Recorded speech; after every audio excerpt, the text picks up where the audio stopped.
He is 100% worth it. He takes it to another level. Oh my God, I just fell in love with it. Thanks so much, Jay. Blew my mind. And it worked. I wanted to buy my thing. Jay is, I would say, the Yoda of sales calls, man. Just talking to Jay, he was so good at just taking what it is, seeing the opportunity and the value and the real reason we are making it. Talk to Jay, because he got it. He can definitely help you out. Talk to Jay. You're going to get a lot. You're going to gain a lot. I would absolutely recommend him for any position that you have. Jay's definitely the guy. Give him the chance, give him the opportunity. You won't regret it. He's good at what he does, so I highly recommend him, and I would book him before he is fully booked out.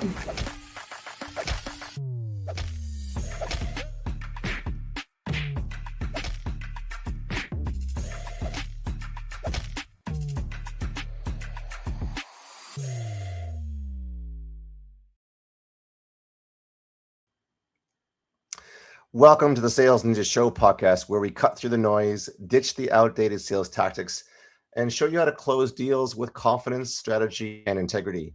I'm Jay Lee, founder of Sales Ninja, and if you're tired of chasing leads, handling endless objections, and feeling like you have to convince people to buy, you're in the right place. Here, we do sales differently. We believe in positioning over pressure, where the right people lean in without the need for pushy tactics. And that's the heart of the reverse glass selling method, a kingdom-driven approach built on trust, service, and true connection. Because when you lead with value, sales becomes effortless. And when you sell more, you can give more. This episode of the Sales Ninja Show podcast is proudly sponsored by NSP Payment Solutions. So if you're using Stripe, PayPal, WAP, or any other credit card processor, NSP can help you reduce your processing fees and potentially save you hundreds, if not thousands of dollars every month. One client is already on track to save thousands of dollars monthly. Their analysis and their customer support is world-class. So book a free call today and see how much money you can keep in your business. Today's guest is a Canadian-born dual citizen who helps entrepreneurs, investors, professionals, and families create a smarter path to the United States. She brings immigration, business, investment, real estate, and long-term planning all together into one strategic roadmap. She is also the creator of the signature How to Immigrate with Real Estate program, helping investors explore U.S. status through real estate investment. And today we're getting into what Canadians need to think about before making that move and how to build a future that works once they arrive. So please welcome Lauren Cohen.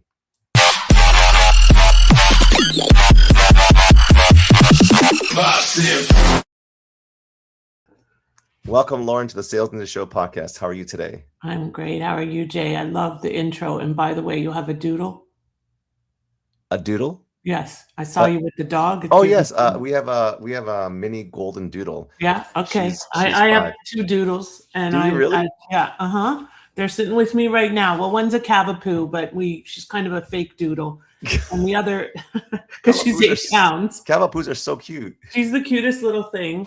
And the other is my humongous 22-pound Woodle, who is a Wheaton/poodle.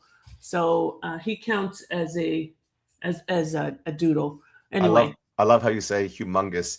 Yeah. Because 22 pounds compared to my 8-pound dog. He's huge. Oh my gosh, that's so funny. I mean, we have a 24-pounder. Oh, okay. So the same size as mine, pretty much. Yeah, and we were just, as you know, you take your dogs for a walk, and we got in front of is it a Mastiff? I don't know how you pronounce it, but it looked like a Marmaduke dog. That was Mastiff. A Mastiff, yeah. Yeah. 100-pound, looked like a small horse. Oh yeah.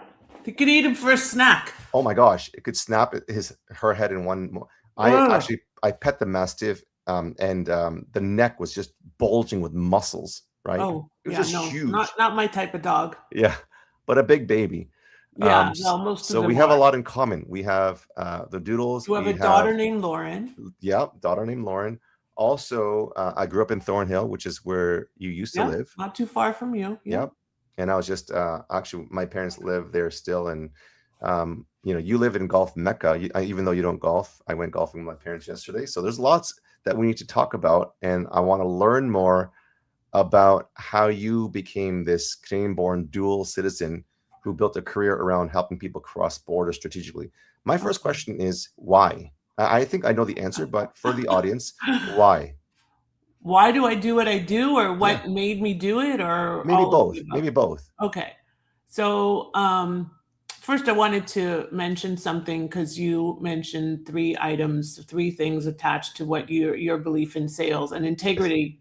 I just wanted to highlight that because integrity is the number one focus for me. Yeah. And if I don't come from a place of integrity, I can't work with the client, and they have to respect that as well. So just wanted to mention that. So why? Beautiful. So I moved from Canada. I've been here now 25 years. I love helping people find their American dreams, but this came about in a very unusual way, which you can't make up, literally. So my ex-husband was put in immigration jail and subsequently deported on the way back from our honeymoon. Oh my gosh. So if that had not happened, I probably wouldn't do what I do. And I made it my life's work to help others avoid a similar fate, and created a streamlined path to help them do that. Because unfortunately, or fortunately, a lot of people, well, unfortunately, use piecemeal approach. You know how this works. And then things get fragmented and they don't work. And that's what happened with us, with bad advice and nobody overseeing us, the process, or looking out for us or having our backs. And so we got stuck. In retrospect, it was a blessing, but at the time, it certainly didn't seem to be that way. And my book is called Finding Your Silver Lining in the Business Immigration Process, because that's what it did. It forced my hand, changing my trajectory of my career and my future, and building a business of great, significant impact on people looking to invest and move across borders. What an intro. Right? Huge. So I the first thought that, like I said, you can't make that up. Okay, No, you can't cannot. make that up. That either happened or it didn't. That's incredible. The thing that came to my mind when you were telling your story, you said your ex-husband was put in deportation jail on, did you say on your way home from the honeymoon? Correct. So tell us more about that, because I mean, talk about a crash course into getting married and honeymoon. Like what a story. So I'm never getting married again. Let's just say, okay. So all the single men that are on this show, sorry guys. Well, I don't have a problem with men. I'm just not getting married. So, okay. But anyway, it was definitely an experience, and essentially he was inadmissible, and I didn't know. I wasn't an immigration lawyer at the time. This was in the beginning of 2007. I was in my own immigration process, getting my green card at the time. Oh, okay. And when I ended up having to go to Canada, to Montreal, to apply for my green card because he was not allowed in the country, and I was still married to him, even after he got deported, not for long.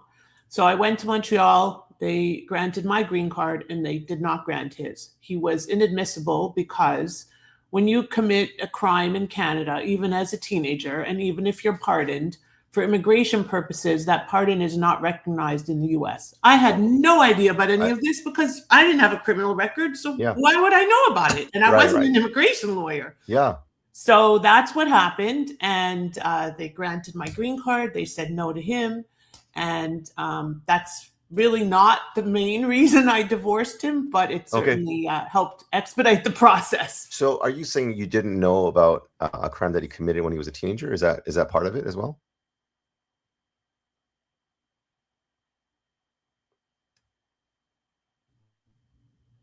Lauren? I'm sorry, I'm back. Are you back? Yeah, I've been here. I think your audio and your video froze, but I can see you. That's okay.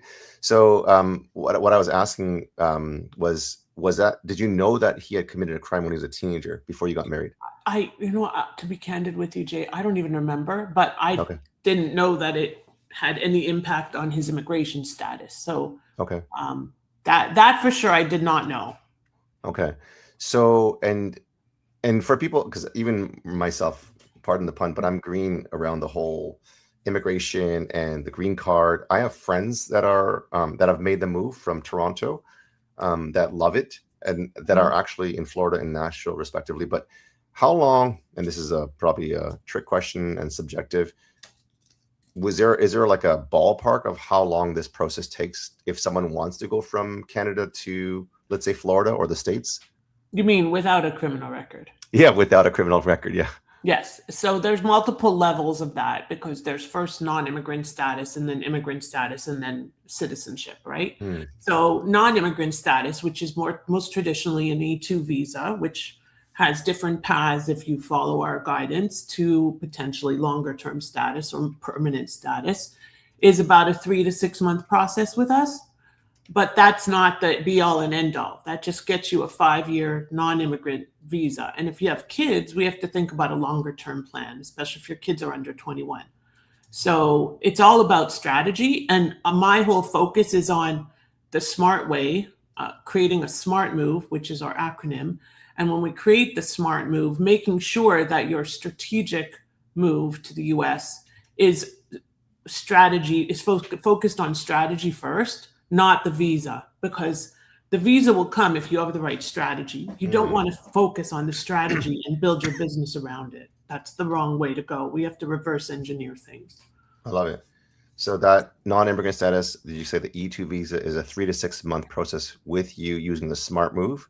Well, it's just our signature process, but if clients listen, it's 3 to 6 months. If clients don't listen, it can be much longer, because obviously then you're driving your own path, and it doesn't mean I'm going to tell you everything to do and you're just going to follow. What it means is that we are hired to guide you through a process, just like you. If somebody hires you to help them improve their sales and they resist everything you say, it's going to be an uphill battle. Okay. So the timeline changes based on that. Amazing. So so that's a 5-year, approximately a 5-year visa that you get them within 3 to 6 months. Is that correct? Right. Yeah. Okay. So you said there's different kinds of status: non-immigrant status, immigrant status, and then So that's citizenship. non-immigrant. Then there's immigrant, which is a green card, and then there's citizenship, which is obviously citizenship. So Okay. Some visas lead to green card, some visas don't. It really depends on the client, on their background, on their education, on their budget. There's multiple factors. So it's really important to understand that it's not one size fits all. And a lot of people out there right now, so-called overnight E2 experts, a lot of attorneys, unfortunately, are just providing transactional advice, getting a visa without thinking about the future. So how old is your oldest kid, Jay? 18. Okay, you're a perfect example of this exact situation. So what happens is children age out of non-immigrant status at 21.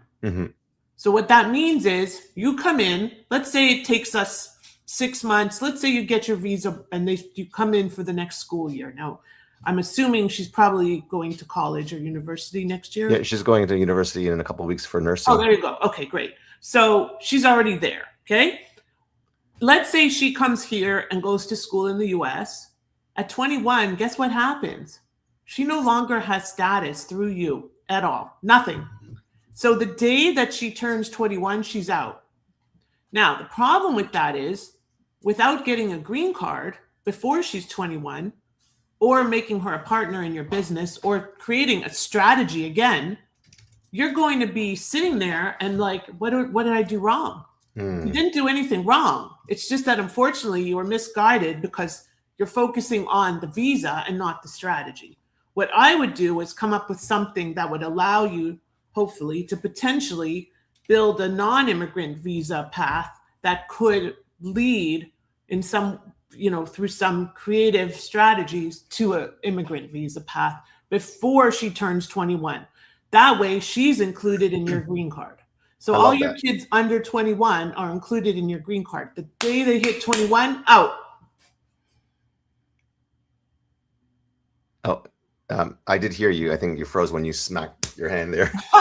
So Sorry. I guess I'm not going to move anymore. Apparently, I'm having internet issues. that's okay. Okay, non-immigrant status, E2 visa, 3 to 6 months for a 5-year visa. That important point about if your kids are under 21, and my daughter is 18, and in a very quick, short time, 3 years, this becomes a big deal because you said she becomes her own person, That's which right. means Her she own needs entity, her own family, her own investor. Okay. And listen, I didn't know Jay's oldest child was 18. Just saying, it just happened that he's a perfect example of the strategy, the importance of strategy first. Because if I get Jay's family a visa to move to Florida or wherever in the US, what happens to their daughter now? Maybe she wants to stay in Canada. Okay, great. But don't you want to at least give her options? If you're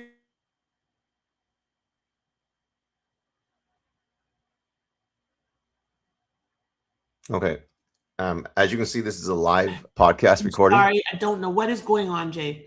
Doesn't it make sense to create that path from the beginning rather than saying at 20 years and 6 months, oh my gosh, what now? Well, my brain is already, thinking about the window closing. So, having that plan, having that, like you said, focus on the strategy first versus the visa. So give us a timeline. I just want to give a shout out to people who are watching and tuning in. This is actually my good friend and partner in golf, Mohammed. Golf. Cool. He's in Toronto. He's an incredible golfer, and we love golfing, every weekend together. Maybe he wants to move too. Oh, I'm sure he would. So he's definitely listening. He says great information. So Mohammed, if you have any questions, feel free to ask Lauren, because for us to both be able to exit and retire and golf every single day, that's been the dream. So ask your questions, Mohammed, and we'll get those answered with Lauren. So take us along that timeline from, you said, non-immigrant status now to immigrant status with the green card. I wish I could, but it's very impossible to do that because, as you said, it's not one size fits all. Sure. Let's say, though, in an ideal world, you come to me and you have some kind of an MBA, let's call it. Okay, some kind of advanced degree. I do have a master's, so There you go. Okay. See, I obviously have some telepathic you have a prophetic there you go. I know everything about you. Okay? Yes. So actually I'll tell you a really funny story before I go on, and don't let me forget where I am about the path. So I was in Toronto for a few weeks, and I went to see an accountant colleague of mine to meet him in person finally. And I went into his office, and he's doing I'm Jewish, and he's doing an ancestry, like what do you call it? A genealogy tree of all Canadian Jews. Okay. So I go into his office and he says, "Oh, your grandparents got married on this day, and your parents got married on this day," and I'm like, "What?" So talk about. I mean, that was a little like freaky. I was like, a lot more about me than I know even about myself sometimes. So anyway, back to the strategy. So in an ideal world, what I would do with Jay as a sales guy is come up with a business model that allows him the flexibility to start a non-immigrant business that could lead to a national interest waiver green card, which is something he can qualify for. Let's say he has some amazing products line or software as a service or patented product, or build some affordable housing, which I love, related to helping sales professionals or something that's very creative, that that uses his skill sets, his educational background, his unique opportunities and experience, and couples it with creating an economic impact in the US of the national interest. Then we have a path to a non-immigrant visa and an immigrant visa. Now, obviously, this is me just kind of on, off the cuff, throwing some ideas out there. But that's pretty much how it would work, because otherwise Jay is going to have to invest to qualify for what's called an EB-5, which is right now $1,050,000.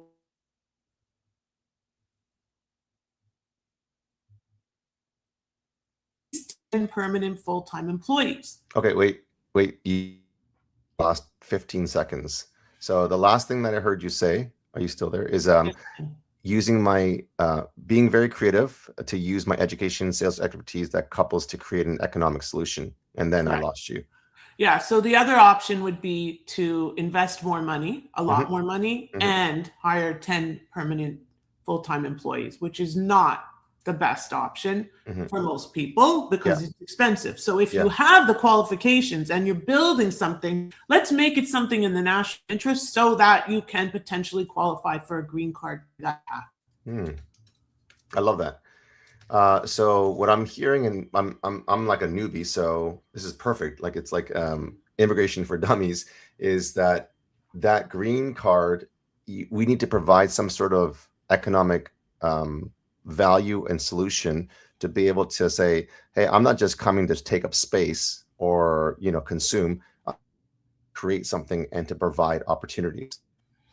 It's bigger than that, okay. But in a nutshell, that's what it is, and it has to be of national interest. It can't just be like very location specific. Okay. So let's this off the cuff. Someone who is a former pastor, former introvert, former banker with the largest bank, Royal Bank, helped launch the Avion Platinum card back in the day. Did this happen to be you? This is me. Yes. Yep. And now a sales coach and scaling consultant. And my whole mission is to help 1 million people break the cycle of generational poverty by helping them to sell more, to give more. So there's definitely national, global interest here. What could be a creative, based on your expertise and even off the cuff, something that I could provide, the United States to bring a creative economic solution of national interest? So I'm not going to be able to give you that today because that's our whole phase one. So we do everything in 3 phases, right? Okay. The first phase is when we do all the heavy lifting and figure out your business strategy. I want to make sure that everybody knows I'm not giving legal advice. Okay. Yep. But with that being said, for somebody like Jay, let's say that he had some kind of a tech product that he had created that he could, like an app, okay, that had this huge impact on businesses that are seeking to scale and help these businesses to scale. That could be something. Jason's app, the Owl app. Yeah. That could be something if Jason needed a green card, which he doesn't because he was born in America. But that's an example that is tangible for you because it has national impact and it's creating a big, like a following, right? Yeah. It doesn't mean you have to be an influencer in any way, shape, or form, but you have to do something of national interest. So let's talk about it in the real estate space because this is what I like the most. Yeah. So what we do in the real estate space is we encourage clients to invest in something called co-living. And the co-living units are creating affordable housing because they're 7-bedroom, 7-bathroom properties that rent for around $1,000 a month, let's say, per bedroom and bath. So each bedroom has a bath. It's almost like glorified student housing. Yeah. So there's a huge lack of affordable housing in both Canada and the US, but we're focused on the US for the purposes of this conversation. Yeah. So let's say you, Jay, say, Lauren, I love real estate investing. I'd love to buy a couple of these units and maybe help people that are struggling to build their businesses to have access to affordable housing in multiple locations as they're scaling their businesses. I got you. Maybe that's your focus. And now you're going to attract other Canadians that want affordable housing to come in and build similar properties. That could be a path as well because the affordable housing is in the national interest once you invest outside of a single state. Okay, I think I'm tracking with what you're saying. That makes a lot of sense. When you say co-living, I went to the University of Waterloo. We had co-op housing in co-op townhouses. Not that different, yeah. Okay. And I know a friend of mine from church also has a co-living thing where he's paying like $900. So very similar number, $1,000 per month. And there's a wait list of like, I think 4 years or something like that. See, or longer. There's a wait list. 9 years, actually. Actually, wow. One of the guys that was working That's in there insane. as a security guard is moving to a different place, and he was giving up the wait list of 9 years to my friend. So that's the 9-year wait list. You could sell that for like a profit, the wait list spot. Wow. So this is amazing. I'm very interested and genuinely have a personal, interest in what you're doing. So let's say I'm the perfect candidate that wants to do what you're doing, and not doing what you're doing, but wants to immigrate or wants to move, and we do it through the real estate space. So how much would it cost someone, and this is a subjective, maybe a ballpark, for someone to invest into this co-living property or space, what do you call it?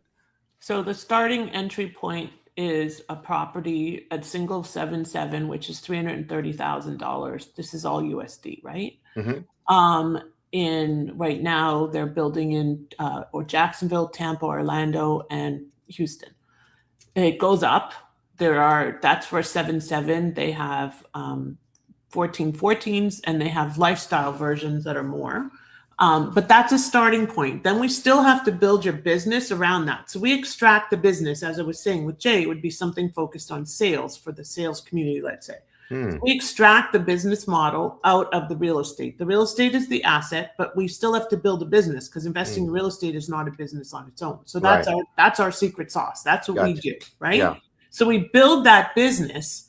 We create operational expenses. You're only putting the down payment. You're getting financing. And then through the course of the 5 years, you're going to scale the business and add additional units. Now, once you add an additional unit or two to this property portfolio, because you can't just be stagnant, and if you're across state lines and you're creating affordable housing, we can then build an argument for you to potentially lead to a national interest waiver green card based on what you're doing. Again, so we build the 5-year business plan for your visa, which is required, a 5-year business plan. But in that, we're already contemplating the potential path to a green card. Okay, awesome. I'm a student taking notes. This is really interesting.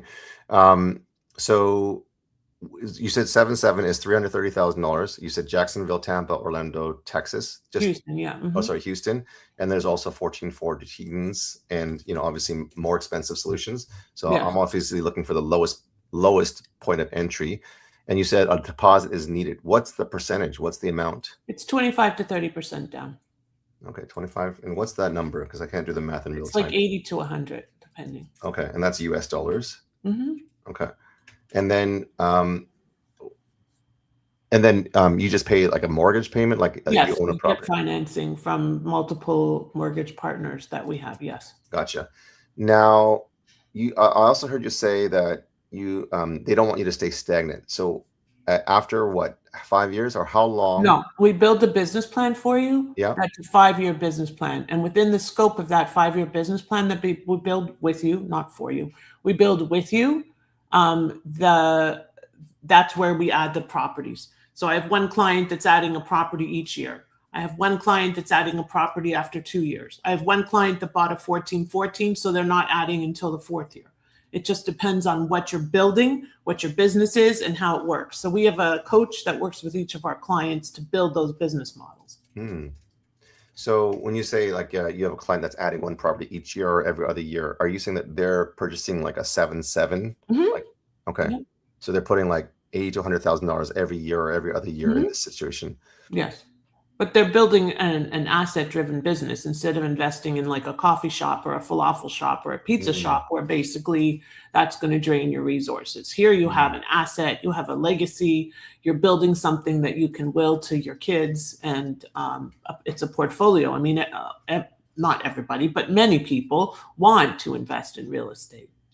Now, and here's maybe a dumb or simple question as a newbie is when the people are making these investments and immigrating and getting their green card, that whole process, are they financially breaking even just to pay off the mortgage, or is there actually no? They actually profitability? net. Yes, the cap rates are very high on these properties, so they net there's net positive because they have to still build a business that's not marginal.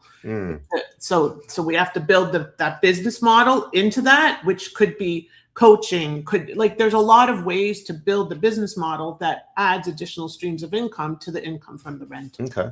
And you don't need to give me an absolute number, but if there's case studies or what's possible, because as a sales coach and a scaling consultant, I'm always trying to paint a picture, and I just say, this is not, results vary obviously, and this is not professional advice, but this is what some of my clients are doing. trying to understand, obviously, to make that investment is a big investment, but also learning that and educating myself that it's profitable, it's net positive. Right, correct. What kind of numbers, what kind of... So I don't want to talk about those because I don't Okay. sell the properties, right? Okay. But I will tell you that they're in the double digits, no matter where you're investing. Okay. And the numbers are completely different than you're used to in Canada. And Yeah. also remember that we are most places that we're going to recommend investing in are landlord focused, not tenant focused. So you're going to have a very different experience as a real estate investor. So the numbers work. We have many clients, like a lot of people invest in these properties that have no desire to get a visa. They're just investing because they want to invest in something lucrative. Okay. Now, and as part of the process, I'm jumping into the weeds just for a little bit, is getting a property manager and... No, everything can be handled, but it depends on the business model that we set up for you. So it can all be turnkey, depending again on the business model. Sometimes clients want to build a property management company, so then that's going to be a different situation. Okay. So for me, my scenario is if and when I did this, I would want it completely managed for me without me having to have... Right, I understand, but you may not, because it depends on what our business model is. You can't have a complete turnkey business and get a visa. Right. You have to be operationally involved in running the business. Okay. So if we have some other component that's not property management, that's operational, you can then have a turnkey real estate asset. Okay. You see what I mean? Somehow or other, there has to be operational activity attached to your investment. Yep. Yeah. For me, it'd be like, how do I do that and just kind of minimum in order to get my card so I enjoy it and golf as much as possible? Oh, there is a trade-off because you're not going to be able to just be passively involved, because that Oh, no. Yeah. No, definitely. Everybody will do that. Of course. I mean, whatever is a minimum and then whatever I need to pay to help manage it, that's fine. Just so that I don't have to worry about it. But obviously there's things that I know I'll need to do, if that makes sense. Yes. I'm sorry. I don't know why it keeps kicking me out, but no worries. I'm here. Yep. One thing I do in my office is I got a hard wire from the outside brick and I put an Ethernet cable, even though I'm in the office, everyone else's Wi-Fi, so that I make sure that I've got the fastest connection as possible. Well, I've never had this problem until today. Okay. There you go. Technology is amazing when it works. Isn't it? Exactly. Yeah. When it doesn't, and I've been there. So yeah. And that's part and parcel with, live podcast recording. That's the fun of it all. So no worries. So let's talk about startup challenges. You created a model that brings immigration, business, investment, real estate, financing, tax, and long-term planning into one roadmap. What problem were you trying to solve when you built that approach? Piecemeal, fragmented advice, siloed advice, which so many people get and still continue to get, and then they wonder why they're not successful. Moving to the US is a very big deal. It's not like you're moving down the street. You're not moving from Thornhill to Toronto. You're moving to another country, and all the rules are different, and you have to relearn everything. Okay, I'm still learning, and I've been here 25 years. Wow. So it's a big deal. If you don't have somebody that really is on your side and has your back, you're going to hit roadblocks like I did. So wouldn't it be better, especially at this stage in your life, whatever stage you're at, that really is, any stage in your life, if you're making the decision that you want to make the move, wouldn't you rather to do it right the first time? Because that way you're going to build a thriving, successful future for yourself, which is the T in SMART, in our SMART move, right? Thrive. Because too many professionals and so-called experts are leading you down a garden path and saying, here's your visa, come to the US, get away from anti-Semitism, get away from the politics, get away from the cold, stay here. But then what happens in 5 years? Okay, what happens in 4 years? What happens when your daughter is 20? Nobody thought about these things. So we have to go back and think about, what is the big picture? What are we trying to accomplish here? And then let's figure out how to get you down that road and go through those steps. And that's why I created this integrated model. Because to me, making sure that I'm not a tax expert. but I have tax experts on my team. Okay. I'm not a currency exchange expert, but I have that on my team. We have almost every professional and expert that you would need to make this move. One of the most common questions is, what about healthcare? Okay, it's a challenge, but you know what? The healthcare system, is so much better in the US. And you're really not, it doesn't cost you as much as you think, because you're going to get it in your taxes, right? Your tax rates are lower, so you're paying for healthcare. It's a trade-off. And you're getting much better care. So, my brother sends me often on Instagram these memes of these people that go into the ER to get care, and then they're sitting there, and then they're skeletons because they've died while they're waiting for the care. Okay, great. That's in Canada, free healthcare. Exactly. In Canada. Yeah. And free healthcare, but you die waiting for it. You die waiting for it, right? So it's definitely there. It is not something that I am going to lie to you and say is easy. It's not. There are adjustments. There's a lot of challenges, but there's also a lot of opportunities. And you know what? The number one opportunity, and Jay, you'll identify with this. What's the number one reason do you think that people should look to the US, other than, of course, the sun and the warmth in Florida? Yeah, I was going to say weather. This is nothing about leaving Canada. This is about, why would you want to go to the US? Why would you want to expand your business, whether you plan to move or not? Why?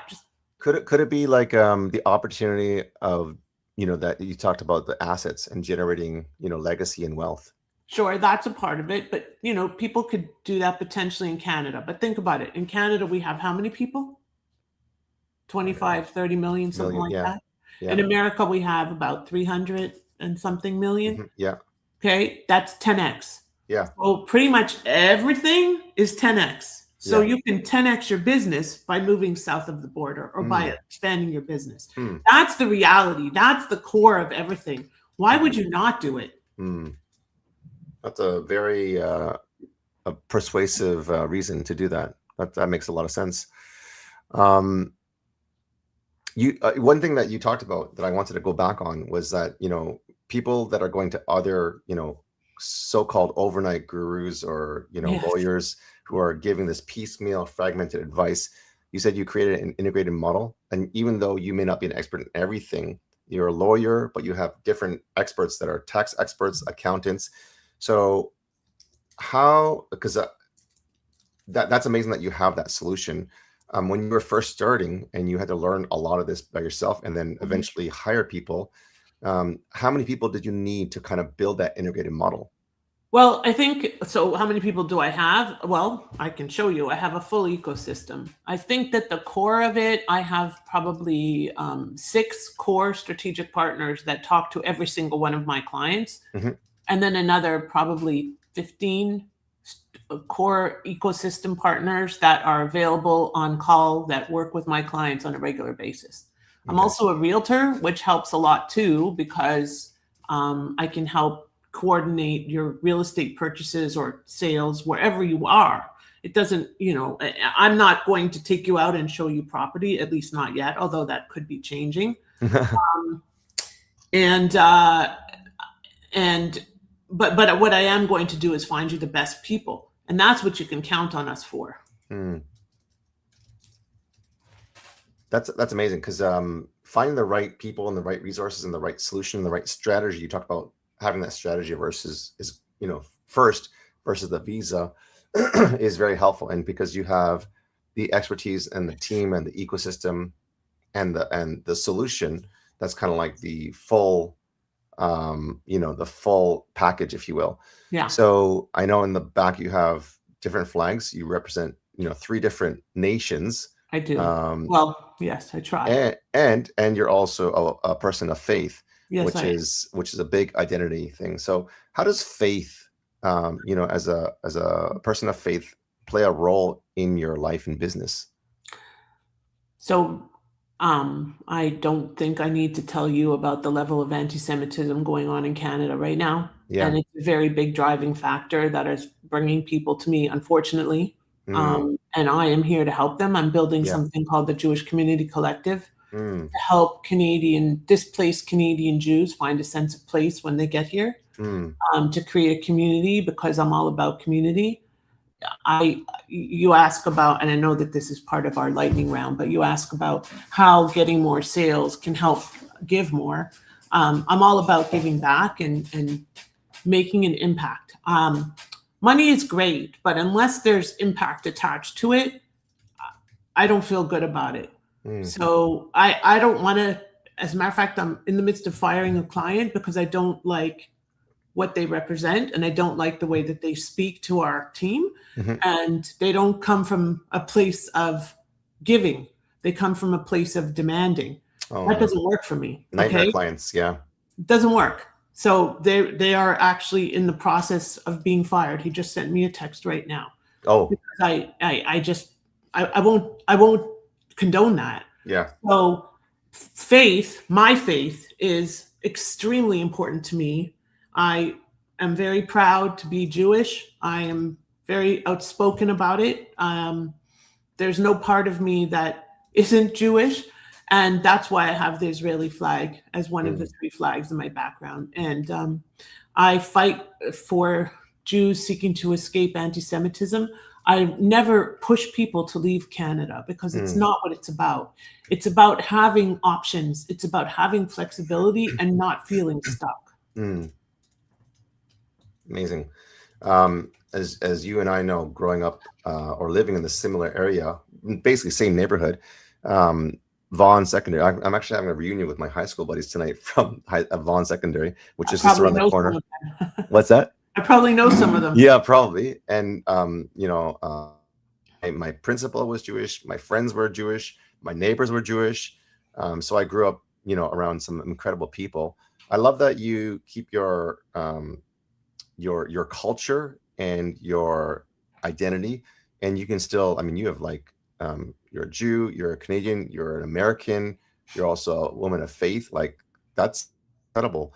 And when you have someone like that client that is not, abiding to your kind of moral compass and your beliefs, how do you approach them? What do you say to them to be able to say, like, you're gonna? What's the process? What do you? Do you want me to read you the email? I'm just kidding. Listen, it's uncomfortable. Yeah. Certainly it's uncomfortable, and there's never a right answer. I try to do it with grace and dignity. And as an attorney, I have, an attorney-client obligation as well. But I think it's always best to walk away from a situation that personally challenges you and professionally challenges you, because the money is never worth it. Yeah. And that's ultimately what it comes down to. Right. Probably a lot of people that are listening and watching this podcast, they're an entrepreneur and they want to move to the US, potentially Florida, potentially Texas, different places that are warmer, especially to escape Canadian winters that are pretty brutal and long. As a son, that was a bad one. Right. And what I can even count the days because of my golf season, like the sun's going down earlier. It's not getting cooler yet, but it's coming. It's coming. Yeah. And Costco is always the best indicator when they start having like snow, winter jackets and stuff like that 6 months ahead of time. What questions do they need answered before talking about this process and working with you for a visa? I don't think there's any questions that they need answered before, because we create roadmaps. That's our first step. And those roadmaps look at all your different options and your budget and figure out what makes sense for you. So your best first step is to come to one of our webinars, set up a one-on-one call, do a roadmap, which is called the U.S. Strategic Entry Roadmap, which will look at your short and long-term solutions. We just had to say no to a client because they just didn't have the budget that they needed to make this happen. So not everybody, it's not a fit for everybody. And we have to be comfortable being able to say no. And that takes courage, right? It takes courage to fire clients, and it takes courage to say, I'm sorry, this is not a good fit for you. That doesn't mean they're not going to go find some lawyer that's going to just take their case and process a visa and not care about their future. But I can't live with myself. Back to that number one word, integrity. I have to sleep at night. I'm a single mom, and I have to make sure that my son sees how I treat people and that I come from a place of integrity, because he's 15, and that's a very impressionable age. Yep. And they hear everything, even if they don't say anything, because he's 15 and he's a boy. But they hear everything, and they follow what you're doing. And it's important to me that I reflect.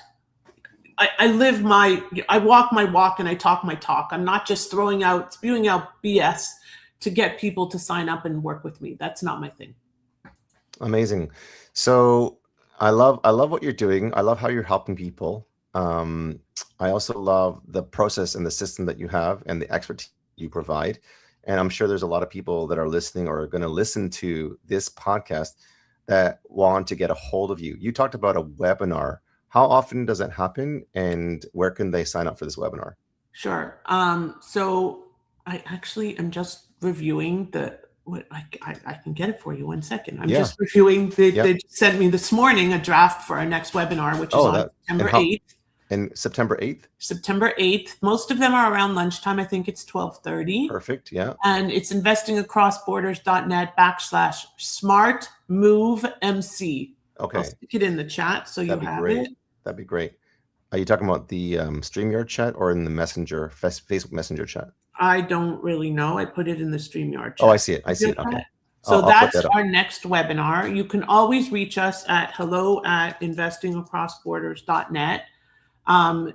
We also have a quiz, Jay, which you should probably take. It's actually, we renamed it our assessment, but it helps us to get a picture of where you are, so that we can see if you're ready to jump in, or you want to do a roadmap, or what's the best option for you. I can already tell you that for Jay, it will be a roadmap because his daughter's 18. So we have to figure out the roadmap before we figure out the path. 100%. And at the event on the 8th, we're going to combine strategy with business considerations. And we're kind of combining the past two events we did. One was focused on your roadmap, and one was focused on strategy and looking at business options. And we're going to combine them together and use this as our going forward webinar. So okay, so investing across borders. That's it. .net at Smart Move MC. So that's a September 8th free webinar. So guys, register to that if you guys want to learn more about how you can. And you should come too, sir. I would love to. Yes. I think you said it's around lunchtime. So yeah, I think it's 12:30. It's something like that. I think it's 12:30. That makes it easy. People can contact you through Instagram. So I have your Instagram handle, as well as you have a Facebook group called IABFB group. I think that's what it's called. Yes, that's just the short form for it. Okay, gotcha. And then you also have something called Get Lauren Cohen's Expert Guide to the Key Steps Requirement Strategies for Obtaining an E2 Visa at the website below. Okay, so there's lots of different ways. I think the one that's really interesting to me that I'd love to attend is the September 8th free webinar. And that happens how often? So it's going to be happening once a month. So I think the next one is October 8th, if I'm not mistaken. And then there's one in November. So amazing. November 4th. Great. So we are going to enter into the lightning round, so I can respect your time. I'm nervous. Should I be scared? Not at all. All right.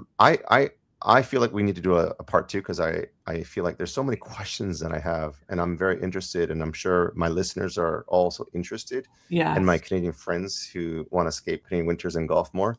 So I'd love to get a part 2. Even if you don't want to golf more, you may want to anyways. I golf, never shovel snow again. I know. Just even avoiding Canadian winters alone is reason enough. So yeah, you're right. So in the lightning round, the last question is sell more to give more. What does it mean to you? But the first couple of questions are here. What makes real estate such an interesting piece of a U.S. immigration strategy, and what should investors understand before pursuing that path? Real estate is an asset, and I mean, if you can get a visa, in correlation to a real estate investment. That's not a business that's going to potentially suck you dry. And you are always going to have that saleable asset. It's not a depreciating asset. I think that that's always going to be a plus, especially if you're already in the real estate space or your goal is to be a real estate investor. And also you can will it. It's an asset you can will. It's a legacy for your kids. There's all kinds of positive elements attached to it. So you don't have to figure out what's the best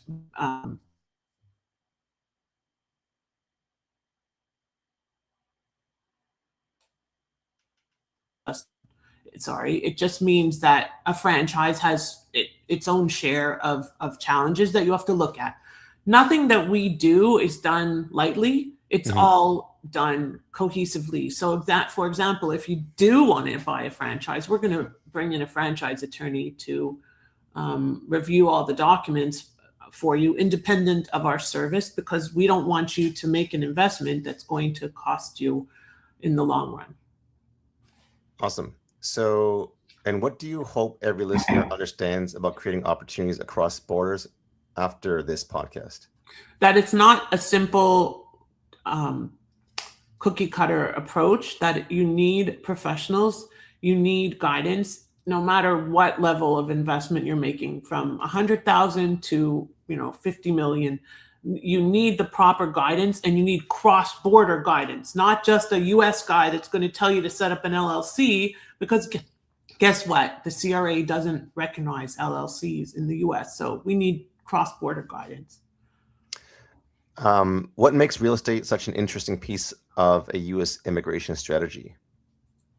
I think we answered this about the creating a legacy, and if there is a path to getting a visa and or a green card through real estate, why not pursue it rather than struggling with whatever business you're building? You can always build a business around it. That's what we try to do. We try to focus on building businesses that meet clients where they are. I actually had a friend from my church who was one of my leaders move, and I didn't even know that they retired and moved, but they're in Orlando, and I guess to do their green card process, did purchase a business. I think it's like a postal office. So that could be, a depreciating value or asset depending on how well that's doing and the amount of work they need to do. So I like the advice that you're giving, which is real estate, because it's an appreciating asset as well as a legacy move for. And it has ongoing cash flow. It's recurring revenue. So yeah, that makes more sense. Last question is, what does it mean to you to sell more, to give more? So I think we answered this because I knew you were going to ask me, but to sell more, to give more means the more I sell, the more I can give. So, and the more impact I'm going to have, the more clients that I can work with. And we are not a volume business. We are very low volume, high quality, high service, high level of service, very, very high level of service. We do have team-led options, but anyway, the point is that the more people that I can serve, the more impact I can have, the more money I can make, and the more money I can then give. So it's all about, in Judaism, we have, it's called tzedakah, which is charity.